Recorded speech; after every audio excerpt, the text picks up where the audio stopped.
I want to get a bit more specific now. Junkyard was quite a political track. The sample at the start lets people know it's not really a party tune. What made you decide to make that track? Was that on Skit's album? Yeah. Well, he gave us the beat, and that was that kind of summed it up for us.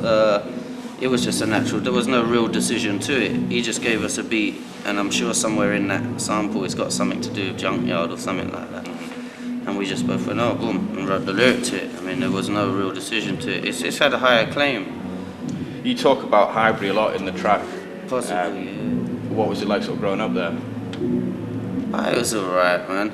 I sometimes it ain't so much where you grow up, it's just what you grow up amongst. But it was a funny place, do you know what I mean? I saw it, I've seen it change. My family's been there a long time, for 30-something years, so it's like I've seen a lot of changes around there.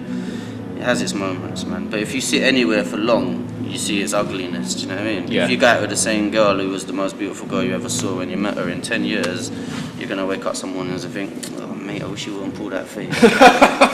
Sorry, love. I've seen you play Glastonbury a couple of times, till Jay-Z did the main stage. Not many people would have associated hip-hop with the festival thing. Do you think it works? What makes you want to go back?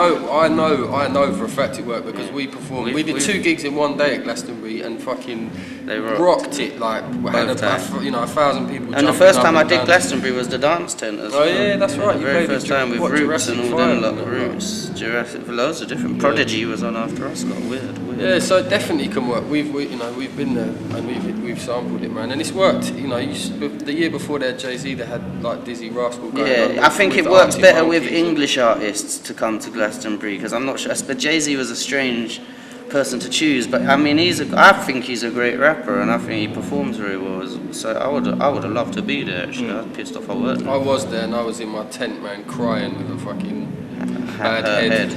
Let's see. There you go. Chester, you mentioned that you're quite heavily influenced by punk. Which bands in particular? Well, I grew up listening to every underground punk band ever, even the ones I can't remember. But Susie and the Banshees, The Clash, The Damned.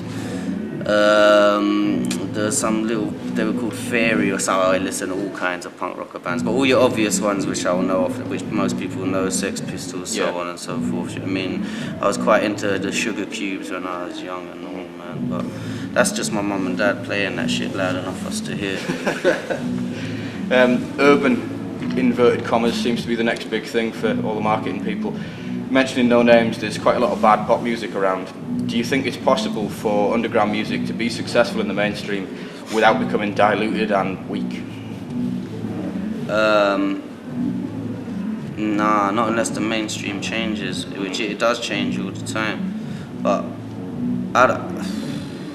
it's hard to say, innit, man? It's hard to say. I think there might be a way, but it's like the way the Beatles did it, kind of. They came with "I wanna hold your hand, I wanna hold your hand," got their foot in the door, and then went, well, actually, fuck God, we're completely mad. It's like blew everyone's lid a little bit. I think that's the way forward. But since I've already burnt that bridge, then for me, there's probably no way forward to that world, man. I think, to be honest, the mainstream music world will keep a person like me out for as long as they can, forever if possible, just because I'm like untamable in that sense. Not as though, wow, I'm wild rock and roll, just like if something's wrong, I'll speak, even if it ain't right, even if I'm wrong, I just speak. There's no kind of controlling my passion to cause trouble, really. Especially with people like in the music industry.